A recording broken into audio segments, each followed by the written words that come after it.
Ghotki regional director Mohtasib आला घोटकी फ़ज़ल मोहम्मद शेख मुख्तलिफ़ इम्तिहानी centre जो दौरो करे इम्तिहानी अमल जो तफ़सीली जायज़ो वरितो। दौरे दौरान हुन DC स्कूल घोटकी समेत केतिरनि सेंटर ते वञी इंतज़ामनि शागिर्दनि खे मुहैया कयल सहूलियतुनि ऐं निगरानी जे निज़ाम जो मुआइनो कयो। फ़ज़ल मोहम्मद शेख इम्तिहानी सेंटर जो दौरो कंदे शागिर्दनि सां पिणु ॻाल्हि ॿोल्हि कई ऐं खेनि दरपेश मसइलनि बाबति पुछाणो कयो। जॾहिं त अमले खां इम्तिहानी तरीक़ेकार बाबति तफ़सीली ब्रीफिंग वरिती।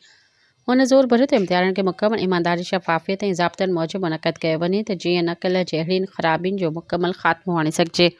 रीजनल डायरेक्टर इम्तिहानी मरकज़ ते सफ़ाई सुथराई, सिक्योरिटी इंतज़ामनि ऐं सहूलियतुनि जो पिणु जाइज़ो वरितो ऐं लाॻापियल अमलदारनि खे हिदायत कई त शागिर्दनि लाइ पुरअमन, साज़गार, मुनसिफ़ाणो माहौल फ़राहम करण खे यक़ीनी बणायो वञे। हुन चयो त कंहिं बि क़िस्म जी लापरवाही या बद इंतज़ामी बर्दाश्त न कई वेंदी ऐं ज़िम्मेवारनि ख़िलाफ़ कार्रवाई कई वेंदी।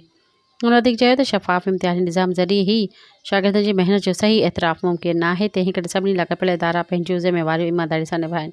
सब्सक्राइब कयो अवामी न्यूज़ HD खे ऐं ताज़ा तरीन ख़बरुनि लाइ ॾिसंदा रहो अवामी न्यूज़ HD।